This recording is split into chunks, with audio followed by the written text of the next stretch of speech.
mulai mengajar pertama-tama kepada murid-muridnya. Katanya, waspadalah terhadap ragi, yaitu kemunafikan orang Farisi. Nanti saya akan bagikan tentang ragi ini, ada 3 ragi nanti saya bagikan. Tapi ini merupakan ayat pendahuluan. Nah, perhatikan situ, kalau kita lihat dari ribuan orang datang kepada Yesus, tapi kita lihat fokus pengajaran Tuhan Yesus justru dimulai dari murid-murid. Ini luar biasa ini. Dikatakan sudah beribu-ribu orang datang sampai berdesak-desakan, tetapi fokusnya saat itu justru dia memberi nasihat, memberi pengajaran mulai dari murid dulu. Makanya mari kita bangun hubungan dengan mulai menjadi murid Kristus. Nah, Tuhan tidak tertarik dengan jumlah orang banyak datang kepada Dia. Karena ternyata banyak orang datang kepada Yesus, mencari Yesus saat itu, motivasinya bukan karena mendapatkan pengajaran dari Tuhan, bukan karena supaya mereka bertumbuh di dalam pengajaran Tuhan Yesus, tetapi karena ingin lihat mujizat, mau terima berkat, dan juga kalau ada yang sakit ingin disembuhkan. Sehingga ribuan orang datang karena dengan motivasi yang berbeda-beda. Makanya ayat yang kita baca tadi itu luar biasa. Sementara itu beribu-ribu orang banyak telah berkerumun sehingga mereka mulai berdesak-desakan. Nah, ayat selanjutnya bilang, lalu Yesus mulai mengajar pertama-tama kepada murid-muridnya. Jadi pada waktu orang banyak datang itu, dia fokuskan dulu bangun murid. Dia fokuskan dulu supaya murid ini bisa bertumbuh lebih dahulu, supaya nanti lewat murid-murid itu juga orang lain pun akan dimuridkan. Amin. Haleluya. Saya rindu di tahun 2022 ini saya akan banyak berbicara tentang pemuridan, tentang membangun hubungan dengan Tuhan. Mungkin tidak lewat ibadah raya, tapi mungkin nanti di persekutuan doa maupun ibadah-ibadah family altar. Saya coba untuk bahkan saya rindu memotivasi nanti saya sharekan nanti untuk semua gembala FA supaya bisa membuat renungan untuk di-sharekan kepada anggota-anggota FA. Nanti diajak renungan singkat. Nah, puji Tuhan. Dimulai nanti kita akan lihat dari membangun hubungan ini lebih dulu. Saya lebih banyak berbicara tentang bangun hubungan dengan Tuhan. Karena kita tidak tahu kapan Tuhan Yesus mendatang, kan? Kemarin saya sakit, terus saya bilang sama Yos, dia tidak setuju. Saya bilang, nah, kalau papa mati, bagus itu bagaimana? Sampai dia jawab begini. Dia jawab, kubur di Amerika, Pak. Supaya nanti mantan Presiden Obama bisa hadir, Pak. Lama-lama dia bilang begitu, jangan bicara itu. Cabut perkataan itu. Lama-lama dia sempat dia ngomong, di sini kah, di Palu kah, habis itu, jangan bicara itu. Artinya hidup kita ini semua di tangan Tuhan. Amin. Untuk itu doakan juga saya juga berdoa buat saudara supaya kita ini bisa terus bangun hubungan dengan Tuhan, karena kita tidak tahu kapan waktu Tuhan bisa panggil kita suatu waktu. Tanpa sakit pun ada tuh video orang sementara muji Tuhan di mimbar, lalu dia kasih kata-kata ayat ya, si ayat langsung dia jatuh terus tinggi itu selamat. Tetapi saya berdoa, saya tidak mati di mimbar. Karena DPH mau beda itu. Paling tidak sementara berdoa. Haleluya, amin. Puji Tuhan. Nah, jadi kita lihat kembali ke pembacaan kita tadi dalam renungan kita saat ini. Nah, dari ribuan orang datang tadi, perhatikan fokus Yesus itu pertama kepada murid. Jadi mari kita bangun hubungan kita sebagai seorang murid, karena fokus Tuhan itu justru tertarik kepada murid yang mau diajar. Amin. Murid itu adalah seorang yang mau diajar dan mengerti apa yang diajar serta melakukan apa yang diajarkan. Itu murid. Saya ulangi. Murid adalah seorang yang mau belajar dan mengerti apa yang dia pelajari serta mempraktekkan apa yang dia pelajari.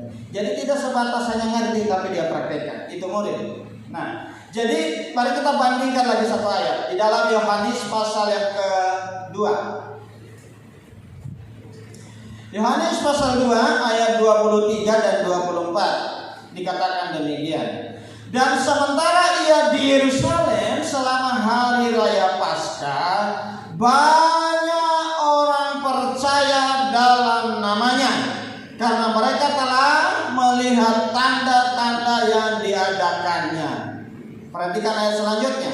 Tetapi Yesus sendiri tidak mempercayakan dirinya kepada mereka. Kepada siapa? Kepada orang banyak tadi itu.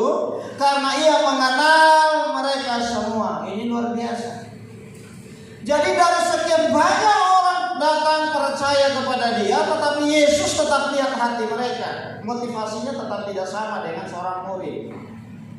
Makanya dia bilang sana, tetapi Yesus sendiri tidak mempercayakan dirinya kepada mereka karena ia mengenal siapa yang datang ini. Jadi Yesus itu hanya mempercayakan dirinya kepada seorang yang bernama murid. Amin. Makanya Yesus memberikan perhatian khusus kepada orang-orang yang mau belajar, mengerti apa yang dipelajari dan mempraktikkan apa yang dipelajari. Itulah seorang murid. Haleluya. Nah, ingat tadi Tuhan Yesus tidak tertarik dengan jumlah. Tuhan Yesus tidak mempercayakan dirinya kepada semua orang. Itu yang kita lihat. Nah, lalu nasihat Tuhan Yesus, mari kita lihat nasihat Tuhan Yesus kepada murid tadi ketika orang banyak datang. Lalu mulailah Yesus mengajar, fokus kepada murid. Dikatakan ayat 1 tadi itu di dalam Lukas 12. Nah, nasihat Tuhan Yesus kepada orang-orang kepercayaannya ini, kepada murid-murid ini, yang pertama di situ, waspada terhadap setiap pengajaran atau ragi orang Farisi. Nah, saya baca ulang ya supaya lebih mantap, lebih jelas. Saya baca ayat 1 mulai dari kata lalu tadi. Lalu Yesus mulai mengajar pertama-tama kepada murid-muridnya, katanya waspada terhadap ragi, yaitu kemunafikan orang Farisi. Nah, ada 3 ragi yang saya membagi ini. Yang pertama di situ dikatakan waspada terhadap setiap pengaruh. Ragi itu pengaruh. Itu berbicara tentang ragi.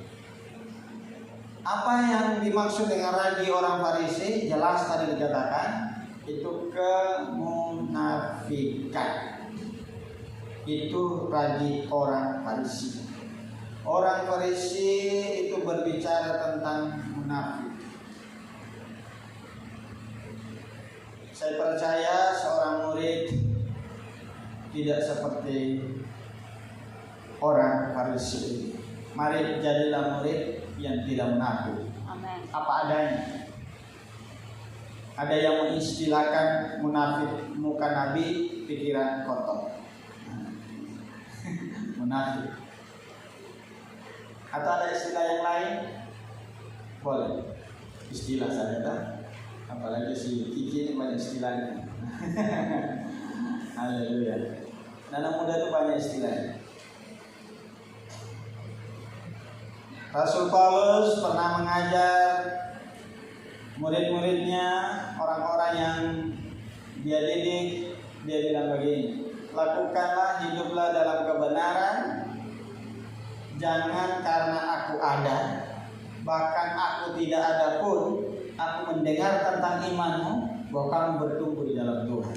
Artinya ada pimpinan atau tidak ada pimpinan, ada orang lihat atau tidak ada orang lihat, tetap hidup di dalam kebenaran, bertumbuh dalam Tuhan. Itu orang yang tidak munafik. Tapi kalau orang munafik, nanti dengar, oh ada sidak ini, nah cepat-cepat bikin pekerjaan.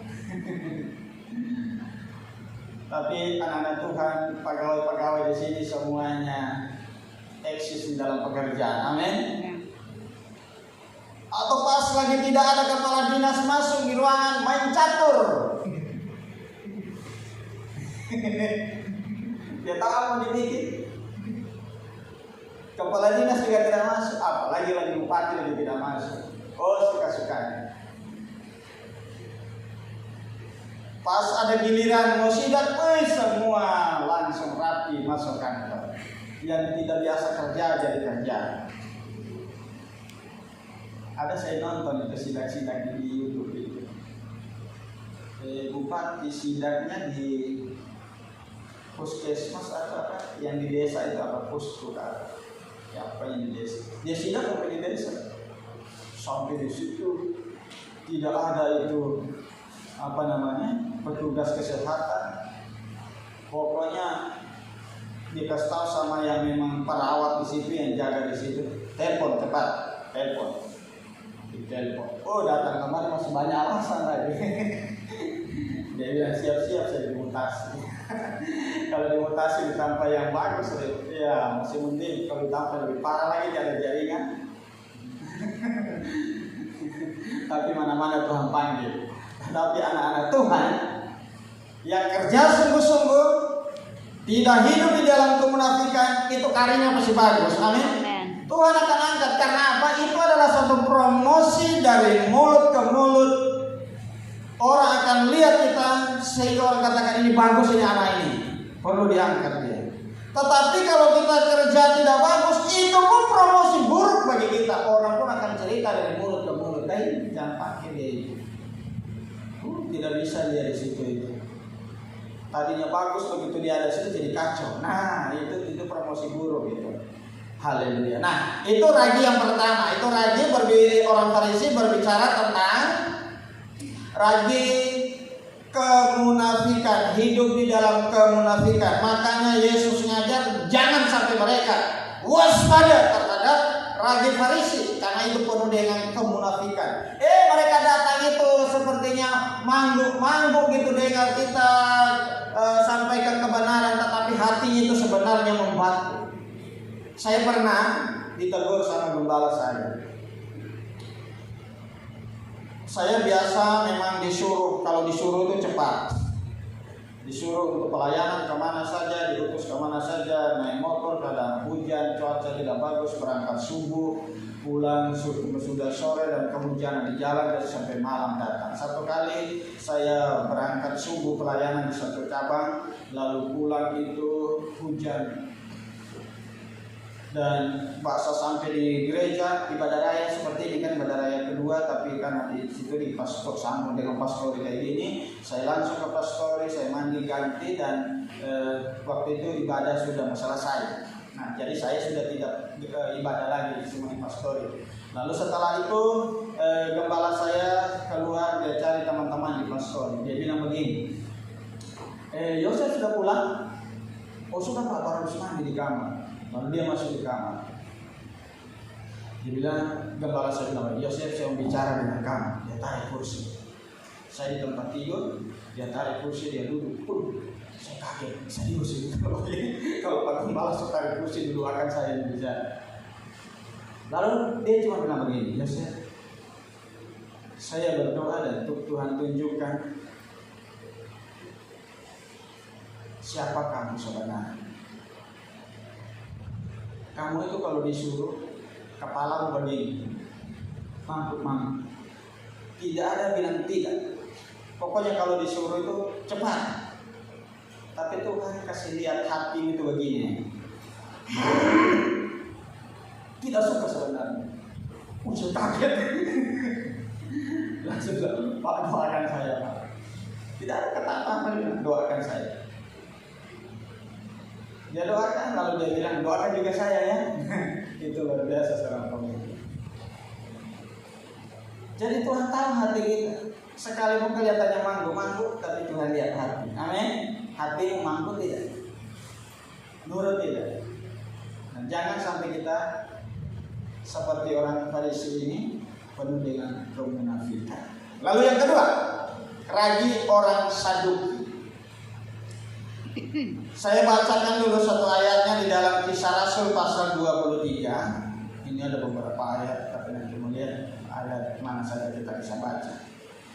Kisah Rasul pasal 23 ayat 8. Sebab orang-orang Saduki mengatakan bahwa tidak ada kebangkitan dan tidak ada malaikat atau roh, tetapi orang-orang Farisi mengakui kedua-duanya. Saya baca lagi Matius 22 ayat 23. Pada hari itu datanglah kepada Yesus beberapa orang Saduki yang berpendapat bahwa tidak ada kebangkitan. Mereka bertanya kepadanya dan seterusnya. Lalu ayat yang hampir sama itu di dalam Lukas 20 ayat 27. Maka datanglah kepada Yesus beberapa orang Saduki yang tidak mengakui adanya kebangkitan. Maka bertanya kepada dan seterusnya. Nah, perhatikan. Dari 3 ayat ini kita baca mulai dari Kisah Rasul. Ternyata ragi orang Saduki ini berbicara tentang pengajaran sesat. Tidak mengakui adanya kebangkitan dan keadaan yang akan datang. Jadi orang pikir ini kita ini mati, ya barangkali sama dengan binatang, mati-mati. Tetapi Alkitab jelas mengatakan manusia itu ditetapkan mati satu kali, setelah itu dihakimi. Berarti ada kehidupan berikutnya. Nanti baca ya di dalam Ibrani 9 ayat 27. Situ ayat yang saya kutip tadi. Jadi bahwa sesungguhnya ada kehidupan setelah di dunia ini. Makanya kalau kita terus bangun hubungan dengan Tuhan, kita boleh tinggalkan kehidupan di dunia ini, tetapi kita akan memulai kehidupan yang baru bersama dengan Tuhan di surga. Haleluya. Itu yang penting bagi kita. Sekalipun kita di dunia ini kelihatannya susah, tetapi percaya ketika kita sungguh-sungguh di dalam Tuhan, kita akan menerima hal yang baik, yang penuh dengan kemuliaan di dalam kerajaan surga. Bahkan Rasul Paulus sendiri dalam pelayanannya dia mengalami suatu penderitaan yang luar biasa. Tetapi dia bilang begini, penderitaan sekarang ini tidak sebanding dengan kemuliaan yang kita terima yang akan datang. Apa yang menjadi pergumulan saat ini? Doa mungkin belum dikabulkan Tuhan. Tidak apa-apa. Ada kerinduan yang sangat besar supaya kita bisa ingin mengalami hal yang lebih baik, lebih luar biasa lagi. Kelihatannya kenapa belum juga dikabulkan Tuhan? Tidak apa-apa. Tapi kalau kita sungguh-sungguh dalam Tuhan, kemuliaan yang menanti kita. Amin. Dan doa saya, apapun yang jadi pokok doa di tahun 2022 ini, Tuhan berkemurahan akan mengabulkannya. Amin. Haleluya. Jadi jangan sampai kita dipenuhi dengan ragi ajaran sesat atau pengajaran sesat ini. Tapi kita percaya bahwa sesungguhnya apa yang diajarkan Alkitab itu yang kita ikuti. Ada banyak pengajaran-pengajaran. Saudara buka di YouTube banyak pengajaran. Tetapi kita Gereja Bethel Indonesia punya panduan tata dasar. Itu ada buku panduannya kita mengenai pengajaran lengkap di situ. Bahkan dikonfirmasi dengan para teolog yang lain yang sejalan dengan itu, sama pengajaran, mengalami Tritunggal, mengalami kedatangan Tuhan Yesus yang kedua kali, semua itu diajarkan. Bahkan dulu pernah heboh, itu Natal itu perayaan pagan, dewa matahari, gitu kan? Tetapi itu setelah digali kebenarannya, itu ternyata tidak benar. Kembali kepada Alkitab. Dan para pakar menggali bukan cuma sekedar melihat yang tertulis di Alkitab, tapi mereka menggali sejarah, lalu dicocokkan, dan ternyata memang benar Yesus itu pernah lahir. Amin. Puji Tuhan. Lalu yang ketiga adalah ragi Herodes. Ini yang terakhir. Ini masih poin 1 terbagi 3. Ada poin kedua lagi. Nah, poin kedua nanti kapan-kapan kita share. Poin kedua, poin ketiga masih ada. Tapi ini bagian terakhir masalah bagaimana kita membangun hubungan dengan Tuhan dengan menjadi murid Kristus. Seorang murid Kristus itu mau diajar, mengerti apa yang diajar, melakukan apa yang diajar. Amin. Saya ulang, sama-sama kita katakan supaya itu nyantol di sini. Seorang murid adalah satu, mau diajar, mengerti apa yang diajar, mempraktekkan apa yang diajar. Ulang, 1, 2, 3. Mau belajar, seorang murid adalah mau belajar, mengerti apa yang dipelajari, mempraktekkan apa yang dipelajari. Mau belajar, mengerti apa yang dipelajari, mempraktekkan apa yang telah dipelajari. Haleluya. Itu seorang murid. Nah, makanya Yesus itu fokus pengajarannya itu dia membangun murid. Nah, waktu Yesus membangun murid ini mulai dari dia mengajar mereka supaya jangan terpengaruh dengan keadaan di luar. Pengaruh ragi itu tadi. Apakah ragi itu? Ragi itu ada 3 hal tadi. Ragi orang Farisi, ragi Saduki, dan yang terakhir itu ragi Herodes. Ragi Farisi berbicara tentang hidup di dalam kemunafikan. Tuhan mau seorang murid jangan sampai munafik. Lalu ragi Saduki adalah berbicara tentang pengajaran sesat. Seorang murid jangan sampai menjadi penyesat dan juga jangan sampai menerima sembarang pengajaran. Ujilah segala roh. Lalu yang terakhir itu berbicara tentang ragi Herodes. Nah, ternyata Raja Herodes ini berbicara tentang sifat yang sangat ambisius dan haus akan kekuasaan. Bahkan dia memiliki perilaku-perilaku yang kejam, tidak segan-segan mengintimidasi orang demi kepentingannya. Bahkan dengan segala cara bagaimana supaya keinginan itu tercapai, dia menghalalkan segala cara. Itu Herodes. Termasuk ketika Yesus lahir, dia menghalalkan segala cara dengan memakai caranya sendiri untuk membinasakan semua bayi umur 2 tahun ke bawah. Diperkirakan umurnya Yesus di situ. Tetapi Yesus tetap luput dari amukan Herodes. Perhatikan Herodes dengan keinginannya ingin menguasai segalanya, menghalalkan segala cara. Tuhan mau kita sebagai seorang murid untuk mendapatkan sesuatu jangan menghalalkan segala cara. Amin. Tetapi ikuti prosedur. Hidup dalam kebenaran firman Tuhan. Ikuti langkah-langkah yang sudah ditetapkan di dunia pekerjaan kita, bagaimana kita berada, percaya Tuhan pasti tolong angkat. Tadi pagi, mari pemain musik. Tadi pagi kesaksian hamba Tuhan yang dari Papua melayani kita. Dia keluar dari perusahaan karena caranya sudah tidak sehat, dia bertentangan dengan hati nurani ini. Karena dia ngerti kebenaran. Dia ngerti kebenaran. Begitu dia bertentangan di hati nurani, oh tidak cocok saya. Akhirnya keluar. Dia bukan seorang gembala sidang, bahkan dia bilang saya juga tidak punya latar belakang sekolah Alkitab, tetapi dia bilang saya rindu melayani, bahkan dia